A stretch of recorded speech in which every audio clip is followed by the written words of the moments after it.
My name is Michael Muthukrishna. I'm professor of economic psychology and affiliate in developmental economics and data science. Welcome to my exp.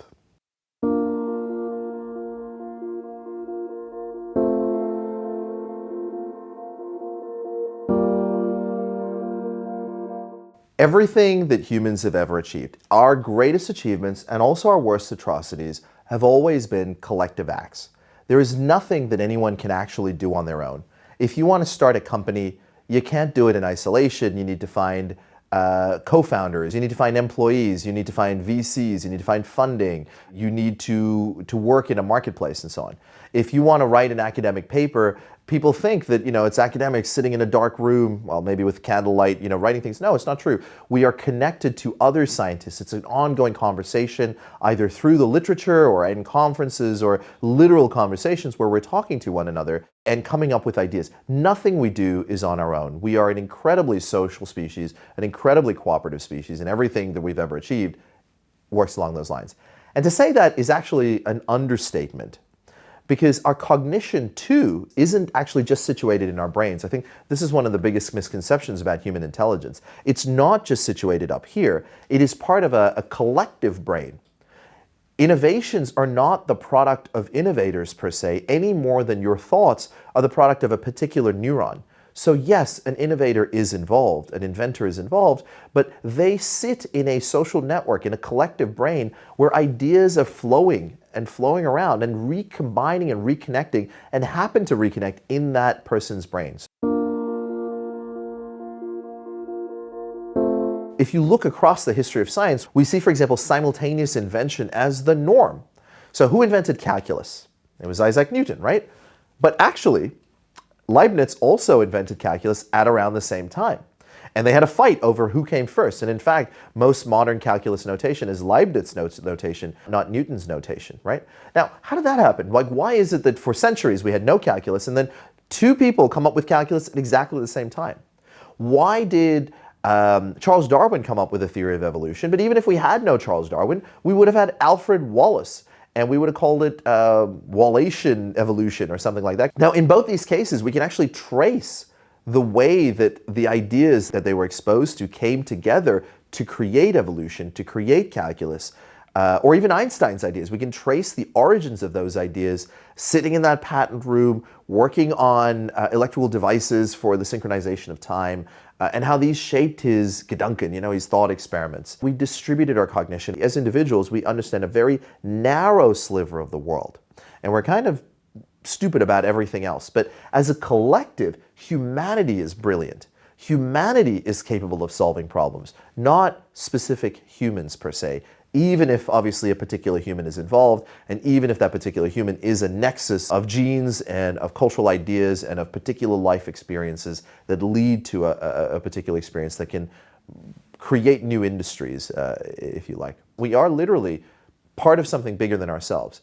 Human intelligence isn't just situated in your own head. Humanity is what's brilliant. It's often better to be social than it is to just be smart, because being social exposes you to problems and their solutions.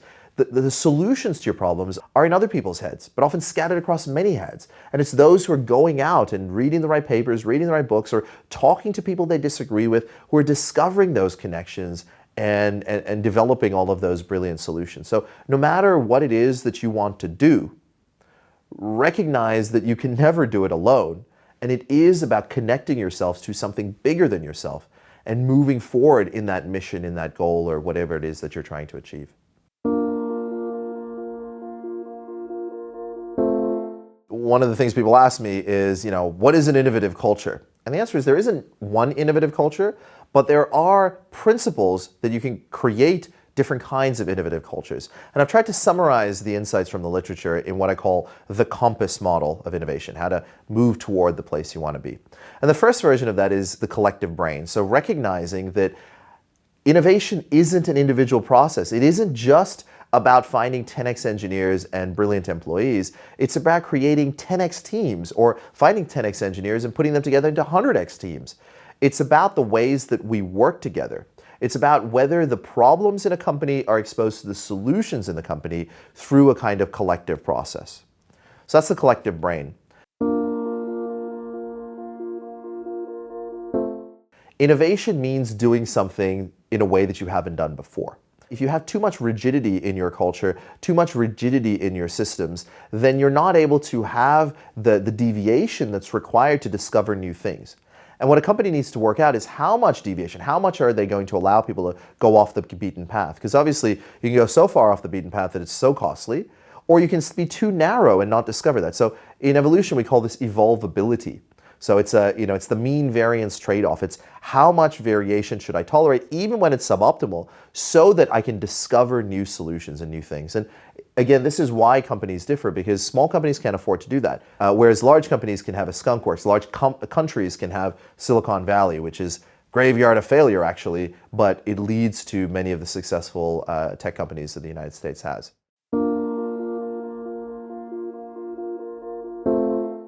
Diversity is the fuel for innovation through recombination, but it is also by definition divisive. And this is the elephant in the room. It is, if you want to grab that bull by both its horns, you have to acknowledge the duality, that the diversity is a dual-edged sword. By definition, if we don't speak the same language, let's say sales and engineers, they just speak very different disciplinary languages, there's no way for them to work together. So you need to solve the paradox of diversity in ways that reap all the benefits without paying those coordination costs, right? So how do you do that? You can have translators. You can have you can have bridges, people who work across those disciplines or spend time in other teams who then gather that knowledge and are able to serve as that bridge between these two very specialized domains.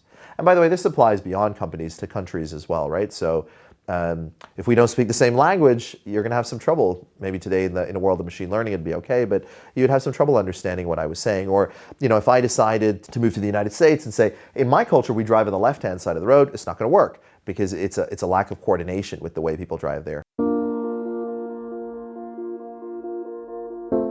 Trust are the synapses of our collective brain. The degree to which we trust one another is the degree to which we are a society. And when that trust breaks down, when we no longer trust our leaders, when we no longer trust one another, we are really no longer a society. We're no longer able to work with one another. So it is absolutely essential that we build up trust. We have the freedom to speak to one another with freedom of speech so that we can say what we really think and recognize that we're all on the same page. We're all on the same planet. We live in the same country. We're moving toward a common goal. When that trust breaks down, as it has in many parts of the world, we see effectively the deterioration of society, and we see many of the maladies of the modern world. There's different ways to describe the problem of cooperation, which is really when do people cooperate at a higher scale compared to a lower scale, or when are people cooperating at all versus being very, very selfish. And in the mid-20th century, Garrett Hardin came up with this idea of the tragedy of the commons as one way to describe this. So Hardin imagined a field filled with grass where farmers were grazing their cows. And so what he showed is that it was in every individual farmer's best interest to graze as much as they could so that their cattle grew fat and large, and maybe they could have more cattle, and then on the marketplace they would become the richest farmer in the area. But it was in all farmers' best interest to carefully manage those commons, to carefully manage it so that everyone had enough grass for their cattle, and therefore that field would persist for many, many decades and not just be destroyed into soil effectively. But that's the problem that we face, right? So even something like climate change, it's in all our interests to maybe find ways for clean growth or investing in things that mitigate some of the damage that we've done to the planet. But it's in every individual country's best interest, every individual company's best interest, and every individual's best interest to forget all of that and grow as quickly as possible in any means we can. So this tragedy of the commons and the solutions that have been discovered for enabling cooperation and collective action are essential to understanding how we move forward. Unfortunately, they also, including some of my own work, reveal that it's a very, very difficult problem, actually.